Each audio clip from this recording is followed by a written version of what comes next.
की पहली लहर में केंद्र सरकार ने कोरोना से लड़ने के लिए राज्य को आर्थिक पैकेज के तौर पर 20 लाख करोड़ का अनुदान देने की घोषणा की थी, जिसको लेकर आज पूर्व सीएम हरीश रावत के मुख्य प्रवक्ता सुरेंद्र अग्रवाल ने केंद्र सरकार पर जमकर हमला बोला है। सुरेंद्र अग्रवाल ने कहा कि जब पीएम मोदी उत्तराखंड में वोट मांगने आए थे तो उन्होंने कहा था कि वो राज्य में पैसे की कमी नहीं होने देंगे, लेकिन जो कोरोना की पहली लहर में केंद्र सरकार ने राज्य को आर्थिक पैकेज के तौर पर 20 लाख करोड़ अंशदान की बात कही थी, उस पर 20 लाख करोड़ के अंशदान राज्य के हित में क्या आया है, उसी को हम दूरबीन के माध्यम से खोजने का प्रयास कर रहे हैं। डबल इंजन की सरकार का पाइपा कहाँ अटका है, उसको दूरबीन के माध्यम से खोज रहे हैं। इसके साथ ही कहा कि केंद्र की बीजेपी सरकार ने जो जनता से वादे किए थे, सरकार बिल्कुल भी उन वादों पर खड़ी नहीं उतरी है।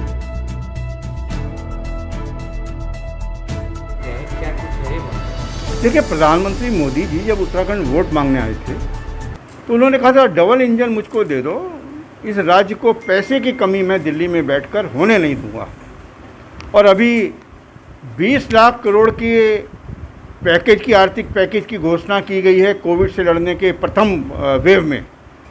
उस 20 लाख करोड़ में इस राज्य के हिस्से में क्या अंशदान आया है, ये हम दूरबीन लेके खोज रहे हैं। हम ये खोज रहे हैं कि डबल इंजन का जो पहिया यहाँ तक नहीं पहुँच पाया, डबल इंजन की ताकत कहाँ रह गई। यदि कहीं हमारी सीमाओं पर हो तो उसका पहिया कहीं अटका हो तो दूरबीन में नज़र आ जाएगा। तो दूरबीन में नज़र आ गया तो उस पहिए को आगे धकेलने का कोशिश करेंगे, धक्का लगाने की कोशिश करेंगे, क्योंकि जनता ने तो छप्पर फाड़ कर 5 सांसद यहाँ से भेजे हैं, पर 5 सांसद वो गूंगे होकर दिल्ली में बैठे हैं, वो हमारी पैरवी नहीं कर रहे हैं। इस राज्य की उपेक्षा हो रही है।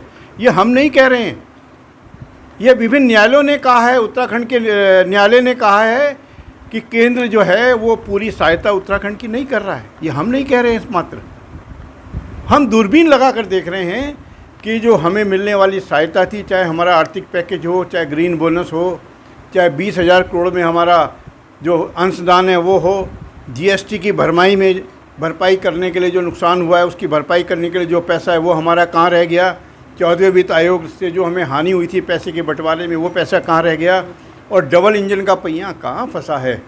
ये भी हम दूरबीन लगा कर देख रहे हैं कि कहीं पहिया हमें दिख गया तो हम थोड़ा धक्का लगा के उसे ऊपर तक ले आएंगे।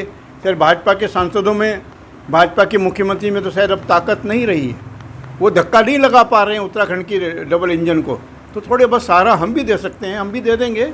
हम तो वैसे ही आंदोलनकारी लोग हैं। थोड़ी ताकत अगर भाजपा के नेताओं को इंजन का पहिया निकालने में हमने दे दी तो हम सोचेंगे हमने राज्य के हित में कुछ किया।